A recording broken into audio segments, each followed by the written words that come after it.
on en vient à l'approbation du compte administratif de l'été spécial du 18e pour l'exercice 2018. Je vous propose donc que nous puissions élire Karine Roland, présidente de séance, puisque vous savez que je ne peux pas être ni président de séance, ni même présent lors de l'étude de cette délibération. Pas de difficulté, donc Karine Roland prend la présidence de la séance. Et je vous laisse. Merci, monsieur le maire. Le compte administratif, comme vous le savez, présente les dépenses effectives de l'année précédente. Donc, nous allons parler de 2018. Il s'agit donc des dépenses engagées. Pour notre arrondissement, en 2018, sur un montant total de crédits ouverts de 14 279 000 €, les dépenses mandatées s'élèvent à 13 066 195 €. Les crédits à reporter sont donc d'1 213 766 €. Ce faisant, nous atteignons un taux d'exécution nettement amélioré par rapport à l'année précédente. Je tiens à le mentionner, nous y reviendrons. C'est un sujet qui fait parfois discussion entre nous et c'est tout à fait normal, tant l'exécution des dépenses publiques, la saine exécution est une nécessité. Donc je remercie bien sûr les efforts faits par les directions de la ville pour améliorer ce taux d'exécution, direction qui veille à ce que le budget municipal soit dépensé le plus correctement, le plus effectivement possible au regard des priorités que nous fixons collectivement. Sur les 1,2 million d'euros que je viens de mentionner, donc 1,2 million d'euros de crédits de report, environ un tiers sont des reports libres d'emploi. Il revient donc au conseil d'arrondissement de valider, au maire en l'occurrence, de décider ce qu'il en est fait. Ces reports libres d'emploi nous ont permis de libérer des crédits qui seront inscrits sur le budget supplémentaire. Nous en parlerons lors du prochain conseil. Je tenais à vous mentionner quelques exemples de redéploiement. Le premier concerne le passage au lait biologique dans les crèches parisiennes. Afin d'encourager l'alimentation biologique et durable, un sujet hautement important et particulièrement sensible dans le 18e, les crèches municipales parisiennes fournissent depuis mars 2019 uniquement du lait bio aux enfants accueillis. Il s'agit là d'une exclusivité, d'une première nationale. Paris est désormais la seule grande collectivité de France à fournir 100% de lait bio dans les structures collectives d'accueil de la petite enfance. Ce changement a bien sûr engendré des coûts supplémentaires, mais la démarche mérite de telles dépenses. C'est ce à quoi ont servi une partie des crédits redéployés. Mentionnons aussi le soutien supplémentaire apporté aux écoles primaires qui sera accordé à 2 titres cette année pour répondre aux dépenses logistiques liées à l'aménagement des écoles concernées par le dédoublement des classes de CP et de CE1 qui font partie des REP, donc réseau d'éducation prioritaire. Si la mesure est globalement saluée, toujours discutée, mais en tout cas les modalités sont à la charge des collectivités locales et le redéploiement de crédits dont nous bénéficions a pu aller vers ces aménagements logistiques. C'est important de le mentionner. Idem dans les écoles aussi. Vous savez que les rongeurs ont été, notamment en 2017 et encore en 2018, un souci extrêmement important.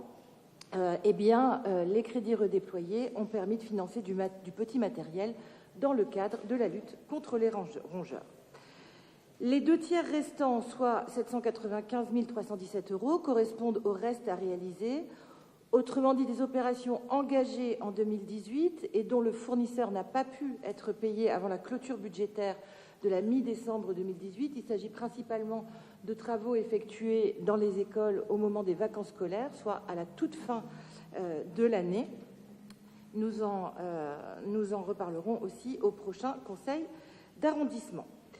Pour ce qui est des dépenses effectuées, effectivement réalisées, et pour entrer plus dans le détail, vous le savez, nous l'évoquons souvent, le compte administratif se décompose en 3 enveloppes, 3 dotations, 2 dotations de fonctionnement, dotation d'animation locale et dotation de gestion locale, et une dotation d'investissement.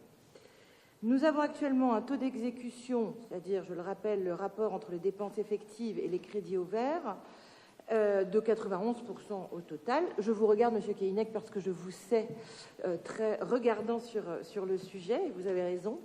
Donc, pour nos 3 dotations, nous sommes à 49% pour la dotation d'investissement, en grande partie parce qu'un grand nombre des travaux d'investissement ont été réalisés sur le budget général de la ville. Donc, ça ne veut pas dire que les travaux nécessaires ne sont pas effectués. Ils sont financés sur une autre ligne qui ne concerne pas l'État spécial.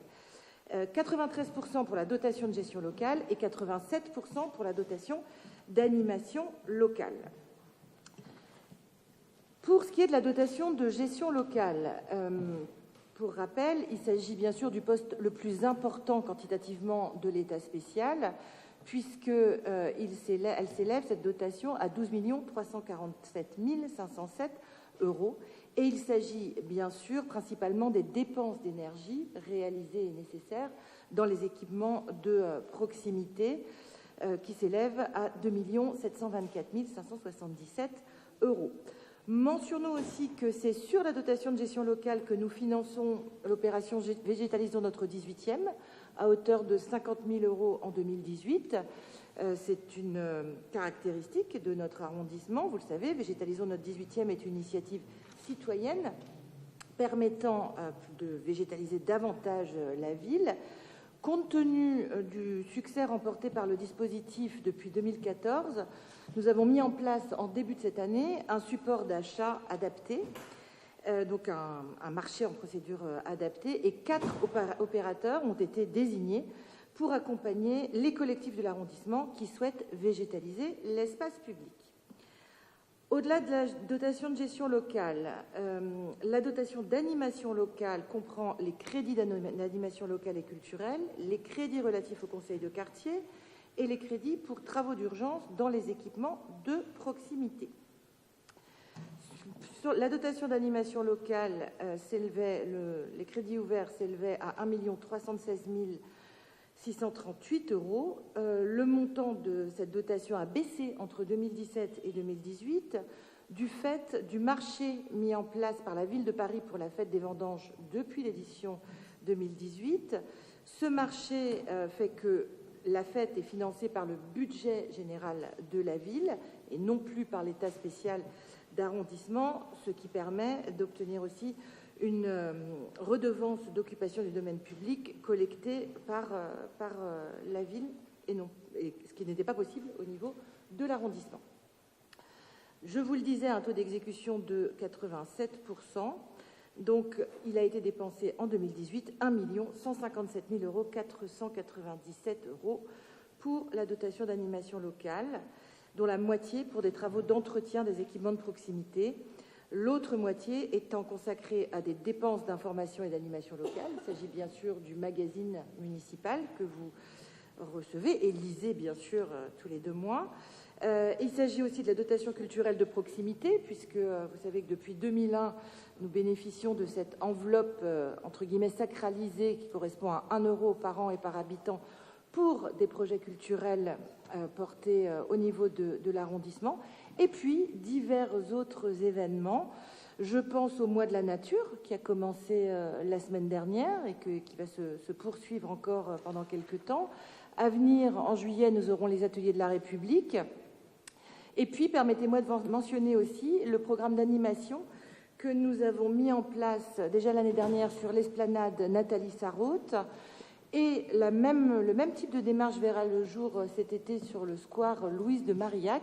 Tout cela est permis via les dépenses que nous effectuons sur la dotation d'animation locale.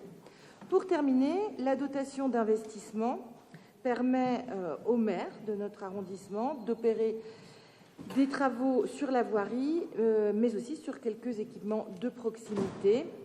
Les crédits ouverts pour les investissements en 2018 étaient de 615 813 €. Je précise bien sûr que la plupart des investissements réalisés dans les arrondissements sont portés par le budget général de la ville. Donc il s'agit là d'une enveloppe à la main du maire d'arrondissement, mais non pas de l'exhaustivité de ce qui peut être fait dans les rues et dans les équipements de proximité.